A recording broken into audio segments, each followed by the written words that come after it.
কথায় আছে লোভে পাপ আর পাপে মৃত্যু। তাই বলে মানুষের লোভ এতটাই হয় যে ধোঁকায় পড়ে মানুষ চলে যায় বোকা বনে। ঠিক এমন ঘটনা ঘটেছে ঝিনাইদহের শৈলকুপা উপজেলার মহেশপুর গ্রামে। এটি 13 নং অমিতপুর ইউনিয়নে একদমই ঝিনাইদহ কুষ্টিয়া মহাসড়ক সংলগ্ন একটি গ্রাম।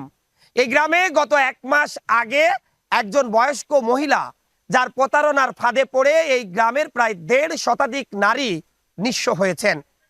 অর্থাৎ তার প্রতারণার ফাঁদটি ছিল সুকৌশলে। প্রথমে তিনি অল্প দামে গ্রামের এই সহজ সরল নারীদের কাছে তিনি 3 পিস সহ অন্যান্য যে সিট কাপড়গুলো আছে সেগুলো বিক্রি করতেন। যখন 1 মাস ধরে এভাবে বিক্রি করেছেন তখন অনেকটাই পরিচিত মুখ হয়ে উঠেছেন ওই বয়স্ক মহিলা এই গ্রামের মানুষের কাছে বা এই গ্রামের নারীদের কাছে। এরপর ওই যে বয়স্ক মহিলার কথা বলছিলাম, তিনি একটি প্রতারণার ফাঁদ পাতেন। এই গ্রামের মহিলাদেরকে টার্গেট করে তিনি বিভিন্ন বাড়ি থেকে বলেন, যদি আপনি 1000 টাকা দেন তাহলে বাজারে যে 3 পিসটির মূল্য 500 টাকা, সেই 500 টাকা দামের 4টি 3 পিস মাত্র 1000 টাকায় পাবেন। তবে কথা হচ্ছে টাকা আপনাকে আগে দিতে হবে। অনেকটাই ডেস্টিনির যে ফাঁদ ছিল সেই ফাঁদের মতোই ফাঁদ পেতেছিলেন এই বয়স্ক মহিলা। এতটাই সুকৌশল ছিল তার বুদ্ধি বা প্রতারণার ফাঁদ, তিনি তার ব্যক্তিগত ঠিকানা তো দূরের কথা, মোবাইল নম্বরটিও এই গ্রামের সহজ সরল নারীদের কাছে দেননি। এরপর এভাবে একে একে প্রায় 1.5 শতাধিক নারী সেই বয়স্ক মহিলার প্রতারণার ফাঁদে পড়ে একেবারেই সবকিছু হারিয়েছেন। জানেন যে এই যে আমাদের গ্রামের যে মহিলারা থাকেন বা অল্প বয়সী নারীরা যারা থাকেন, তাদের কাছে কিন্তু কিছু আমানত থাকে, টাকা বা কিছু টাকা গচ্ছিত থাকে। সেই হিসাব করলে আমি কয়েকজনের সাথে কথা বলছিলাম, কেউ বলছিলেন তিনি 2000 দিয়েছেন, কোনো বাড়ি থেকে 5000, কোনো বাড়ি থেকে 10,000, কেউ বা আবার 3000 বা কম বেশি করে এভাবে এই গ্রামের প্রতিটি বাড়ি থেকেই টাকাগুলো হাতিয়ে নিয়েছেন। বললো যে এগুলোকে কম টাকা 3 পিস পাওয়া যাচ্ছে, ভালো ভালো জিনিস টাকা আগামী দিতে হবে আমাদের, দিলে আমরা সপ্তাহে এগুলোকে কাপড় চুপড় দিয়ে যাবো। কম পয়সায় জিনিস ভালো দিয়েছে, যে কাপড় চুপড় দিচ্ছিল ভাই ভালো, সপ্তাহে সপ্তাহে এসে দিয়ে যাচ্ছে। আবার একদিন পর পরই আসতেছিল, আসতে আসতে এই শেষে এসে টাকা নিয়ে চলে গেছে আর আসেনি। আমরা বিটার পর আমরা লেগে 1700 দিচ্ছি, বিটার পর হলে 1600 দিচ্ছে।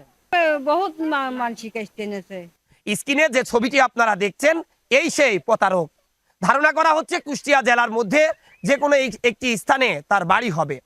তবে সবচেয়ে সুকৌশল এই প্রতারণার ফাঁদটি ছিল তার, যে এতগুলো মানুষকে তিনি তার মোটিভেশন করেছেন, তার নিয়ন্ত্রণে এনেছেন, আনার পরে তার কাছ থেকে টাকাগুলো হাতিয়ে নিয়েছেন, কিন্তু তার ব্যক্তিগত ঠিকানা বা মোবাইল নম্বরটি তিনি কারোর কাছে প্রদান করেননি। এতগুলো মানুষ, প্রায় 1.5 শতাধিক মানুষের কাছ থেকে 4 থেকে 5 লক্ষ টাকা তিনি হাতিয়ে নিয়ে গেলেন, কিন্তু কেউ তার প্রতারণার ফাঁদটি বুঝতে পারলো না। যারা বুঝতে পেরেছে তারা ওই যে একটি কথা আছে যে লোভে পাপ, পাপে মৃত্যু, আর এই লোভে পড়েই কিন্তু মানুষ সবসময় ধোঁকা খায়। এটাই আমরা দেখেছি চিরদিন ধরে। মহেশপুর গ্রামের মানুষের সাথে আমরা কথা বলেছিলাম, অনেকেই এখন মান সম্মানের ভয়ে বা লাজ লজ্জার ভয়ে তারা স্ক্রিনে বা ক্যামেরায় কথা বলতে চাচ্ছেন না। তবে অন ক্যামেরায় বা অফ ক্যামেরায় আমরা অনেকের সাথে কথা বলেছি, তারা আমাদেরকে জানিয়েছেন এই স্ক্রিনে দেওয়া যে ছবিটি আপনারা দেখছেন সেই ছবির মানুষটিকে যদি দেখতে পান অবশ্যই আমাদের সাথে যোগাযোগ করলেও হবে, অথবা এই যে গাড়াগঞ্জ বাস স্ট্যান্ড রয়েছে সেখানে যার তার সাথে যোগাযোগ করলে হয়তো এই মহিলাটিকে যদি ধরা যায় বা এই মহিলা থেকে যদি আপনারা সাবধান থাকেন, তাহলে নতুন করে আর কোনো গ্রামের সাধারণ নারীদের হয়তো আর প্রতারণা তিনি করতে পারবেন না। তো আমার একটাই অনুরোধ, যে অল্প দামে যখন ভালো জিনিস পাওয়া যায় বা অগ্রিম টাকা দিয়ে যখন লেনদেন করা হয়, তখন একটি জিনিস মাথায় রাখবেন যে অল্প দামে ভালো জিনিস, অর্থাৎ বাংলায় একটি কথা আছে অল্প টাকায় মচমচে ভাজা, এটি কিন্তু আসলে সম্ভব নয়। যে জিনিসটি ভালো অবশ্যই তার দামটিও একটি বেশি।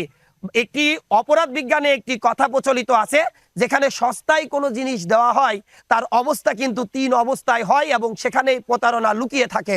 অবশ্যই অপরিচিত কোনো মানুষের সাথে বা পরিচিত কোনো মানুষের সাথে কখনোই অল্প দামে কোনো কিছু ক্রয় করার মতো পরিবেশ সৃষ্টি না করে আমরা যারা অগ্রিম টাকা দিই সেই টাকা দেওয়া থেকে বা আর্থিক লেনদেন থেকে অবশ্যই বিরত থাকবো। তো এই ছিল আমার কাছে মহেশপুর থেকে সর্বশেষ।